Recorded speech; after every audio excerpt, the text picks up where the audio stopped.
Hello everyone, this is CoolPro195 and welcome to part 21 of Let's Play Crash Bandicoot and Sane Trilogy for the PlayStation 4, and this is the second part of the Coco Bandicoot playthrough in Crash Bandicoot 2 Cortex Strikes Back, and in this part we are doing the second warp room. We are playing through the second warp room casually as Coco Bandicoot for the showcase, for the sake of showcasing.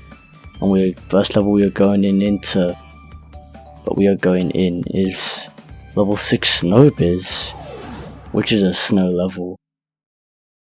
It's a harder snow level, as you guys know, but yeah, revisiting these snow levels, it is cool in a way.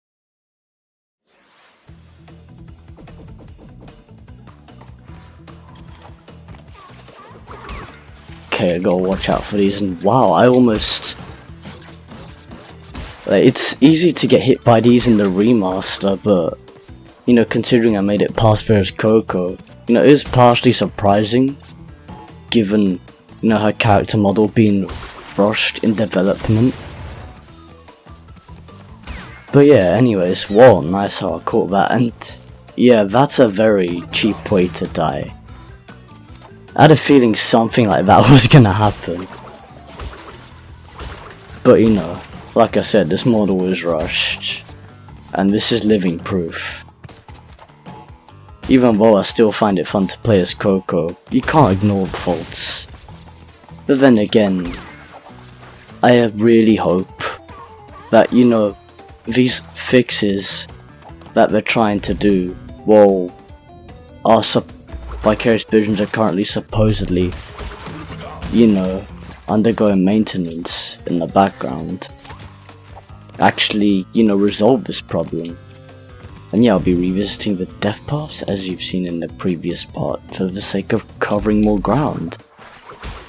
So yeah, and wow, I like how Coco's hair sort of transitions to like a more green shadow effect.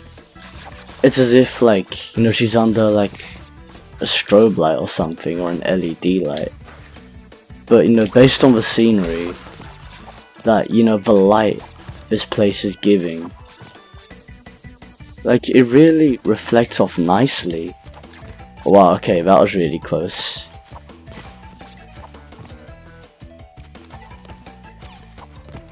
But yeah, these porcupines, which are also, like, arguably echidnas as well, based on their shape and spikes and everything. Yeah, they're piss easy to dodge, but, you know, anything can happen with the hitboxes, especially with Coco. But yeah, ain't gonna chance that. And wow, nice how the TNT crate exploded. Nice how those two TNT crates actually, you know, activated that box there. But yeah, that is one like cheap mechanic within Coco's build. Alright, that was really close. Whoa, okay, that was really close.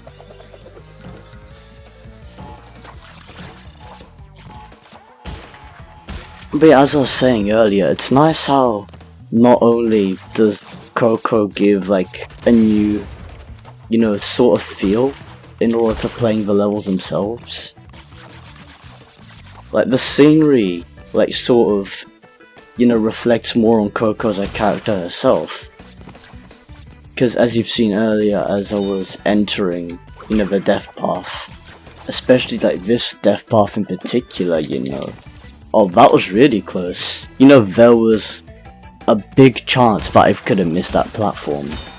There was a massive chance that I could have missed that platform, but thank fuck I didn't miss it once. Which was really cool. Well, okay, I swear I was holding X, but for some reason it wouldn't go up. But yeah, another thing they got fixed, but you know. Or maybe it's just, you know, varies. Because that's not just a problem with Coco, I've clocked it with Crash as well. You know, when you're holding X to jump. Whoa, okay. I see that pillar partially stopped me from... Well, it sort of stopped my slide spinning mechanic just there.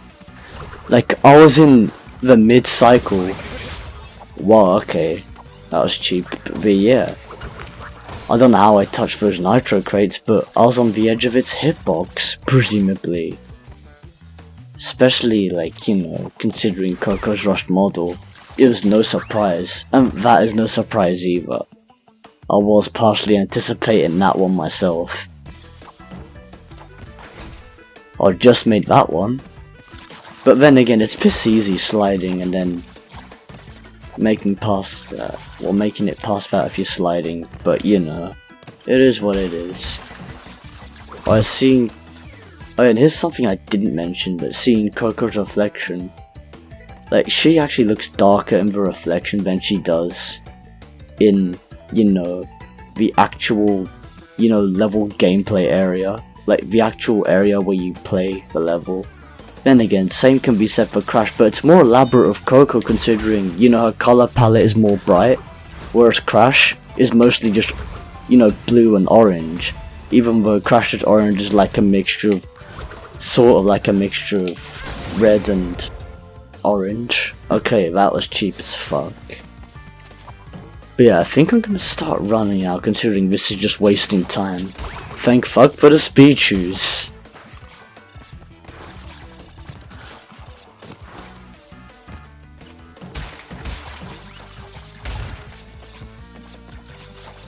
Alright, just made that. But as I was saying, like, Coco's slide spin was like stopped in mid-cycle because that pillar just slowly came down on top of Coco.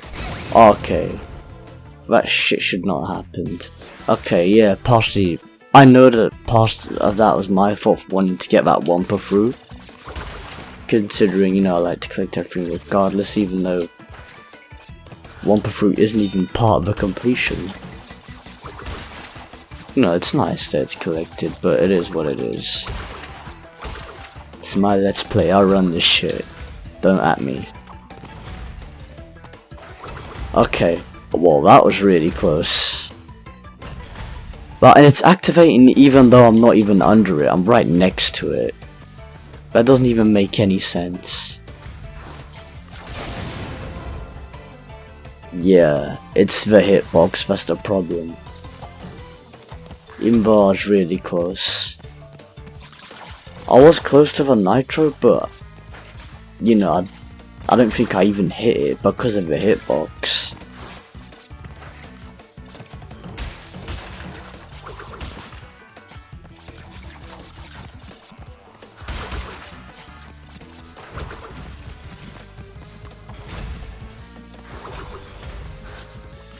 Alright, that was close. Actually, no, fuck that. I'm just gonna go ahead. Yeah, I don't know why I waited for that platform. Presumably because I forgot it was one of those platforms, even though, like, you know, it's not hard to tell the difference. Okay, so I'll make it over to the end this time. But anyways, that's that finally out of the way. And the Death Path platform is still all the way up and hasn't come back here. I think it's come back here as Crash, but as Coco for some reason it's not. I don't know whether it's to do with playing as Coco specifically or not, but okay, that was fucked up. Like, completely fucked up. Oh and shit, we're back here, what do you know? Yeah, I don't even know how that was even possible considering, you know, I was right next to it. But you know, the hitbox, again, had to take the piss.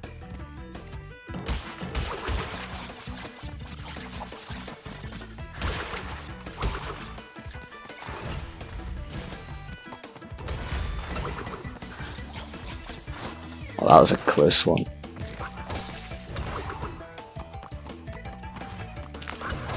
Okay, now that one nearly got me as well.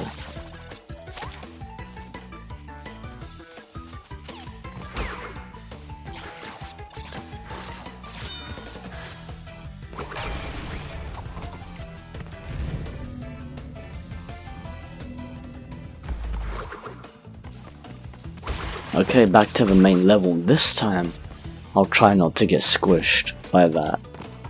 Although it is interesting how, you know, you see Coco get, whenever she gets squashed, you know, her animation is more like, okay, what the fuck is that all about? Like, she spun the Wumpa Fruit away when I wasn't meant to spin that away. Okay, itchy eyes really don't help. But whatever. Anyways. Yeah, she wasn't even meant to spin that, but... you know, that shit happens. Hitboxes and barriers really don't make sense of this set level geometry, but... that's how I made it. But at least I can still cruise through these levels with a breeze. Now into the bonus round. And her plummeting animation, as you've seen in Crash 1, is not like, okay.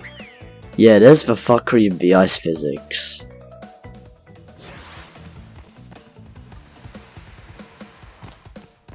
Okay, so her plummeting animation didn't activate that time. Well, presumably because I didn't jump into it. Okay. What the fuck is that all about? Like, all of a sudden as Coco I'm missing the fucking ledge, you know. And I think as Crash I made that first time in the Let's Play. Oh, there we go. I mean, I know it's to do with timing as well, but that was, even for, you know, those previous 2 times, that was way off. Like, for what it was worth. And yeah, that Wumpa Fruit pattern is a little out of place. But I don't know whether it's to do with, like, barriers of where they can place Wumpa Fruit within the level or not, but yeah, stay safe.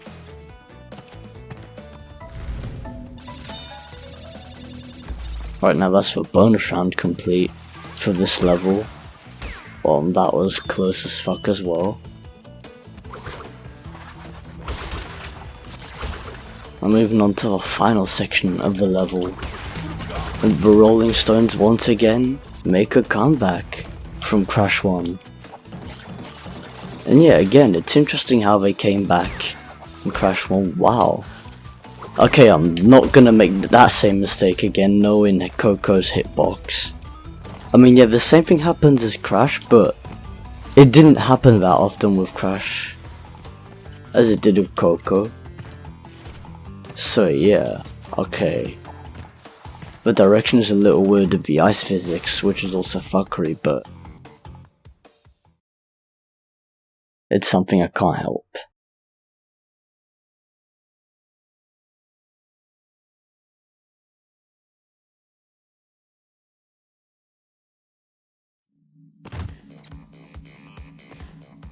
Alright, now that's Snowbiz, complete level 6 Snowbiz, done now for level 7 Air Crash.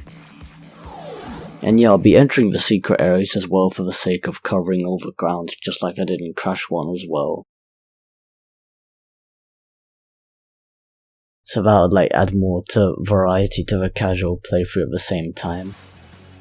It's nice how Coco's model adds more replay value. Okay, made it through there. Man, these river levels.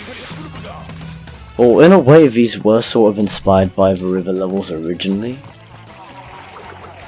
As in Crash 1, but not entirely. But yeah, I think I'll go to the secret level first. Wow, okay, no surprise there how I didn't make it the first time. Okay, I'll just slide. Wow, and I didn't even make it to the closer crate that time. Even though I didn't, you know, try and use that tactic. Well, okay, I made it through there as Coco, which is a nice surprise though. Ironic how I made it on top of that box and not the box that was closer. On the way to the secret death path. But yeah, now this takes us to the 6th secret warp room, or the secret 6th warp room. As you can see, and wow, Coco looks really sick in front of this portal, and especially the way she came out of it, you know. It really glows nicely on her model. If you actually pay close attention. But yeah, anyways, now moving on to the secret area of level 2 snow go, which will then land us back in the first warp room. But yeah, this is a quick section, unless of course it takes the piss. But yeah. Okay, so it goes for that aesthetic again, where it kind of adds, a new light to Coco's, model.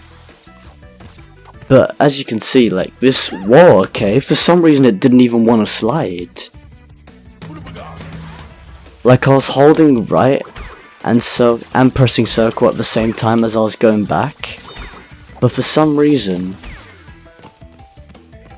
it didn't even activate. And she just fell directly down the hole, what the fuck is that shit all about? But yeah, I'm not bashing Coco's model, I'm just being constructive about it, given the way they went about, programming her. Well, like I keep saying, it's no surprise considering her model was rushed. Okay, I bounce on here, which, I gotta admit, that was quite lucky.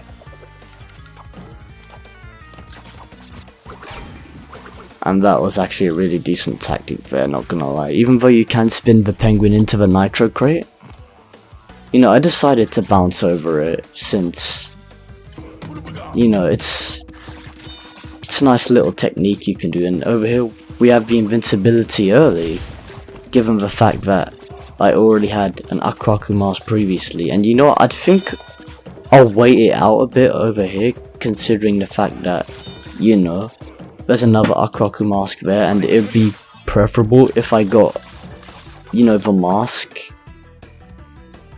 That floating mask over there, with the invincibility, instead of the one before, considering I would be further into the level with invincibility, so it's best if I do it like this. Now to breeze through this level, and whoa. That's funny, I don't think I clocked that, that crate being so high. Okay, that was really close. Okay, I just about made it. But given the fact that, I had invincibility and... Whoa, okay. Yeah, that, in a way, that was dangerous territory. Wow, surprisingly there was a little frame freeze there, especially given this is the AAA remastered build. We still had a frame freeze at that specific section where you're falling down, just like, in the original Crash Bandicoot 2 Cortex Strikes Back.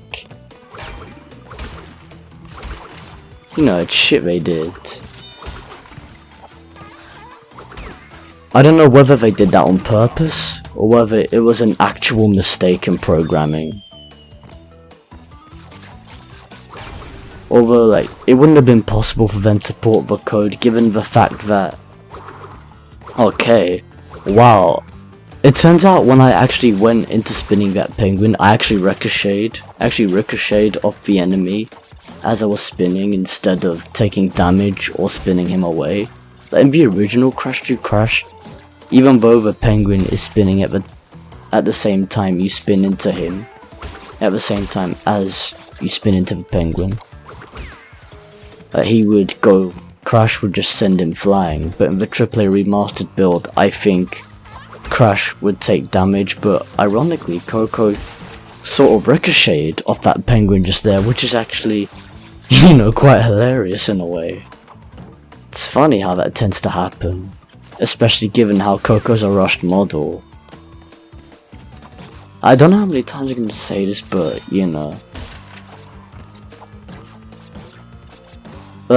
it is what it is. It's not just how I call it, it's just how they made it. But yeah, I still find Coco a fun, character to play as through the levels. It's nice revisiting these levels as Coco, regardless of, the way she plays in comparison to Crash.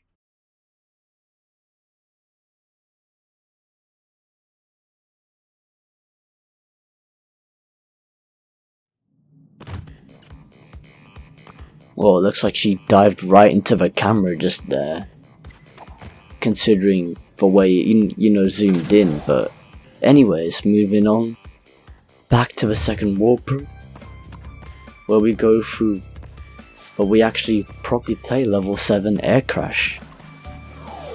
But yeah, even though we won't be going through, like, obviously the entire main level, considering we go through the death path.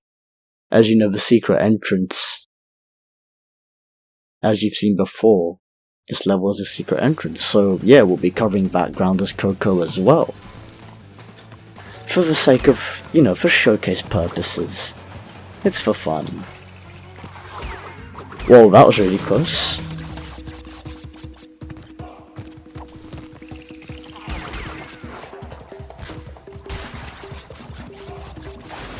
But yeah, in a way, it's a piss take how you still lose the Akwaku mask when you go on the jet board. It would have been nicer if you actually were able to keep your invincibility in the jet board. That's something they actually could have done in this AAA remastered trilogy. They could have done it for the AAA remastered build, but they didn't. I mean, although I do get the fact that they want to keep it true to the original, but at the same time, it would help in terms of convenience. And yeah, I'm going into the bonus round for the sake of, well, not just for showcase, but also, for the fun of it, since, these bonus rounds are nice and simple. Oh, that was so close.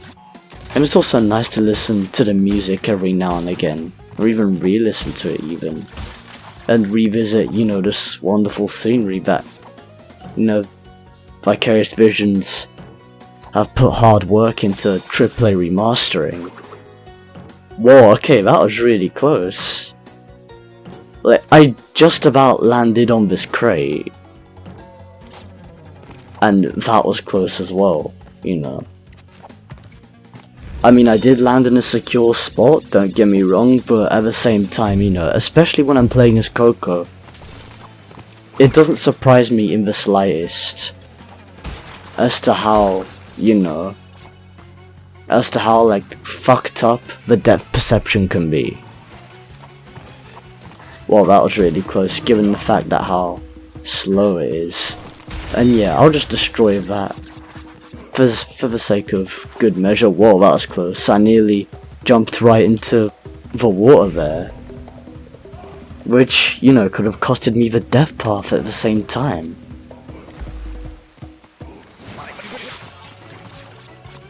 But yeah, it's a nice aspect how, and also an interesting aspect how, whether you, like, whenever you go onto a death path and you have invincibility at the same time, you keep the invincibility until it wears off. Whereas in the original that wouldn't happen. Crash would be flashing. But considering Coco wasn't a playable character in the original, yeah, but the character would be flashing instead of the invincibility being kept. But yeah, anyways, that's the death path. Piss easily gone through. It's actually a piss easy death path, to be honest, no matter who you play as, and in a way, I was sort of surprised how I performed as Coco, but I don't see Coco as a bad character at all. It's just the work that they put into her. Even though it is actually much better in comparison to other games. Well, to how she controls in other games as well. But anyways, that's that section of air crash cleared. It's Coco now moving on to the next level, which is not level 8 Barrett, because only Crash, because there are also levels which Crash can only access, and this was specifically designated for Crash. So, if I walk into level 8 Barrett, this will happen. Like, Coco will, like, have some sort of animation where she's pushed back by the portal and then Crash will be warped. Which, I'll preview now for the sake of showcase.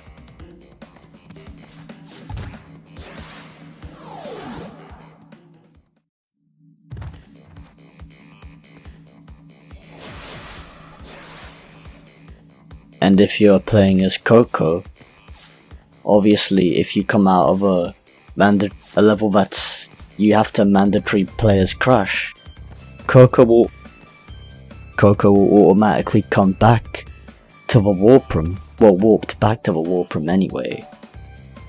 So yeah, Coco can't ride these stages, she can't do these polar bear levels, she can't enter any of these polar bear levels, which is partially a shame. But you know, it'd be nice to see Coco riding polar bear at the same time.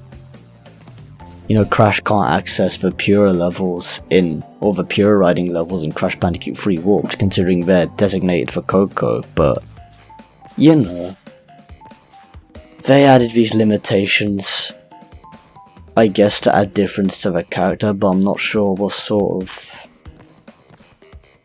I think it's to keep it true to the original, but at the same time, it sort of takes away from the variety. But it's nice how we get to play as Coco on the platforming levels anyway, so now moving on to level 9, Crash Crush, which is another dashing level.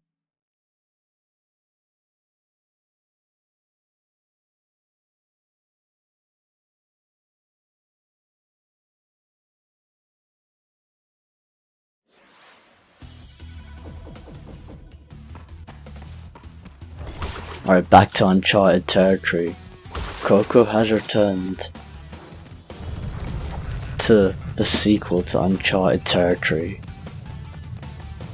Well, this is more like Sunset, or Snowy Sunset Uncharted territory, considering, you know, the snow is just having some sort of rippling effect due to the sunset. Okay, these mines, something to watch out for as well. But yeah, these electric gates, let's see how Coco will deal with them in this playthrough anyway. Okay, so far so good. I made it over the first two in this area.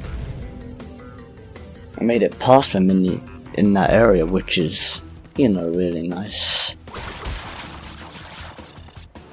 Yeah, I don't know 100% what to make of it. It's a nice little, simple, short area, but you know, anyways, time to use the running power.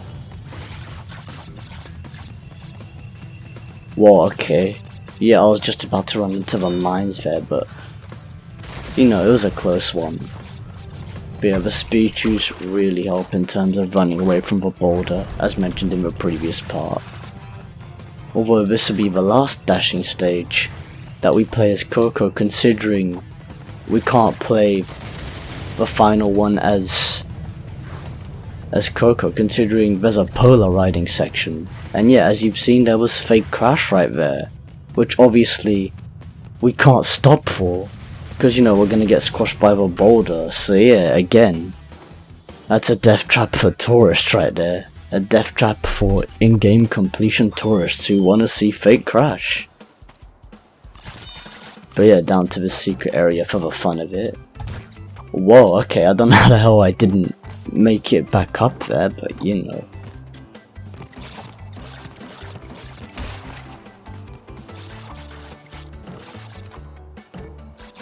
But the shadow effects. I like how the shadow effects are sort of giving the same sort of reflections on top of Coco as they were for the death path in Crash Bandicoot 2 Cortex Flashback. Actually, the death path in Snowbiz, I don't know why I'm sort of getting mixed up with my terminology here now, but you know, live commentary is, you know, it can sometimes get confusing based on what to say next, but you know, it happens to the best of us.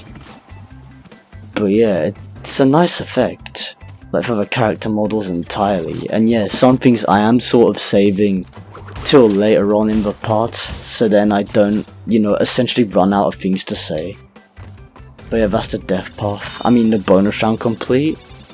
Great, now I'm calling fucking bonus round the death path. What do you know? Just 'cause I'm playing as Coco doesn't mean this let's play has to go a bit Coco. But But yeah, anyways, moving on. Man, this section is piss easy, regardless. Well, I gotta say, like, the speed juice in a way, it sort of, you know, it adds like that motion blur. Okay, and I got squished by the boulder for the first time, but you know, even though ironically I was using the speed juice, I was actually intentionally showing the animation, like the motion blur from Coco's, you know, speed juice, like running animation, just there. But yeah, fuck that boulder. Whoa, okay, I nearly dropped into that hole there, considering I was right on the edge. And that's this level complete. Oh, you know something fucked up sometimes? And this hasn't really happened, you know, entirely, but...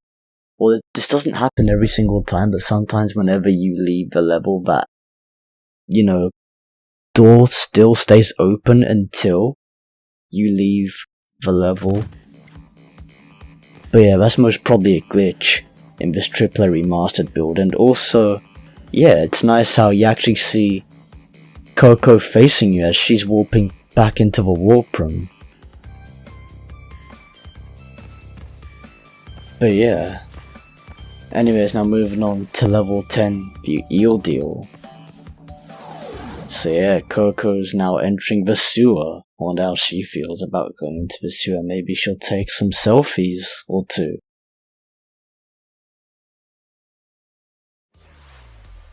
Or maybe it's her secret underground lair where she does all of her programming, all of her hacking, as it were.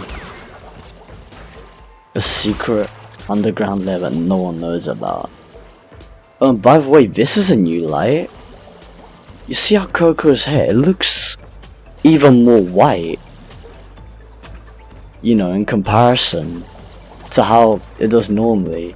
You see the transition of how Coco's hair just like transformed from like pure white, like all the way into pure white when she was standing underneath that light over there. That's actually really sick attention to detail. That's a really good aspect within what AAA remasters would, you know, visually have. I actually love that attention to detail there. I mean, no wonder some people actually, you know, get a kick out of playing as Coco. Especially, you know, how she looks in comparison to Crash in these levels. I mean, her hair's like become so white.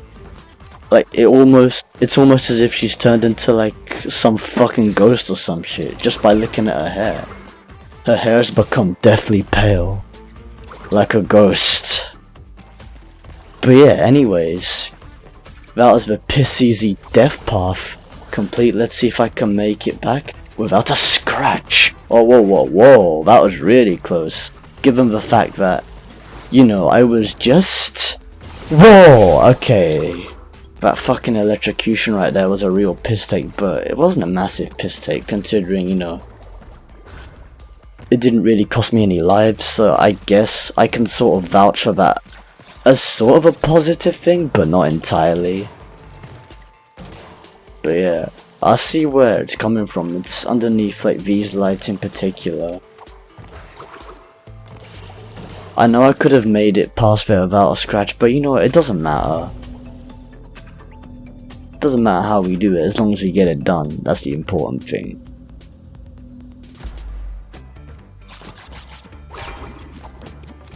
But yeah, now for this awesome bonus round.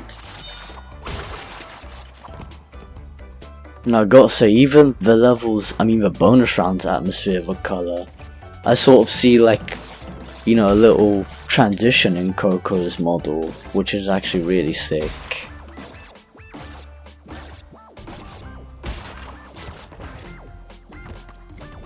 I mean, she does look a little darker, but in a different way. She sort of had like an orange and blue sort of like shadow on top of her. Well, not shadow, but like, you know, a color saturation blending in with her model.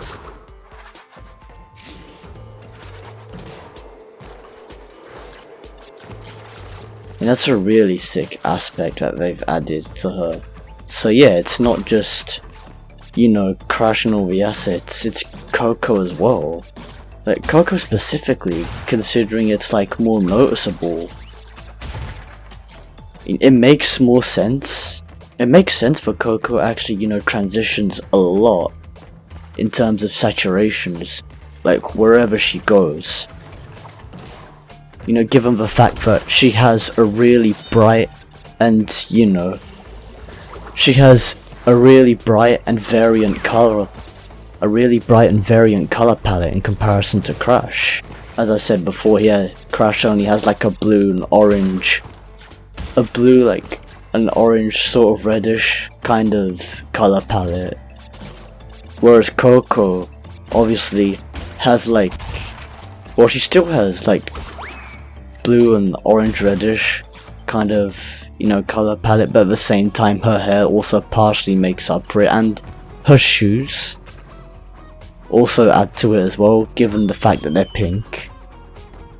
Not to mention the fucking laptop she's carrying around.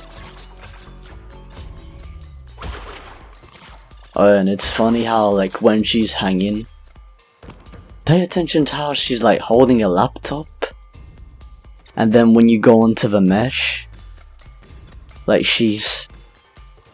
her laptop suddenly disappears. Like, either she like somehow cleverly hid it with whatever fucking sorcery she's using to hide it, or I apologize for that rude interruption, but it appears that some people in this house don't have any fucking manners, but you know, it is what it is. Anyways, moving on. As I was saying, yeah, it's funny how her laptop suddenly disappears when she goes on the mesh, but at the same time, you know, it doesn't exactly, it disappears when you go on the mesh, but when you go back, when you actually, you know, in the normal platforming levels, you're actually, it comes back. I don't know whether they actually did that for humorous, for the sake of, you know, adding humor to her model, but it's actually really interesting how they actually worked, how, you know, they actually made this work. And yeah, her animation is different on the mesh as she's moving as well, which is actually really interesting. It adds like more variety to it at the same time, and I'll talk more about it when I get to level 16, hanging out, considering, you know, there's more mesh hanging sections over there, and that was only a short section. It would make more sense, and it would give me a lot more time to explain that in detail as well, given the fact that, you know, there's more to play. But anyways, that's level 10 the eel deal over, and yeah, Coco can't enter boss fights, just like in, you know, Crash Bandicoot 1, considering they were made for Crash Bandicoot. So yeah, Komodo Bros, Coco, turns out Coco will not be facing any, okay.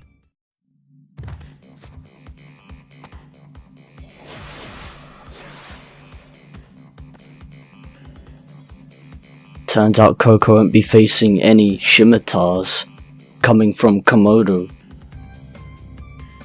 Turns out Coco won't be facing the Komodo Bros and their scimitars, like being chucked at them.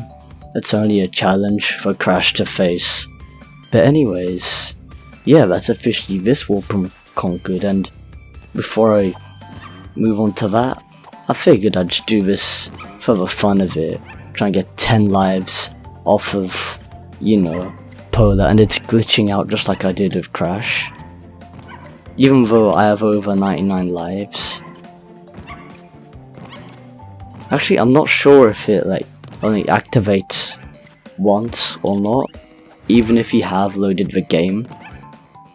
Okay, it turns out it doesn't do that since I've done it, you know, over 10 times already. But yeah, and it's nice how you can spin the crystal as well.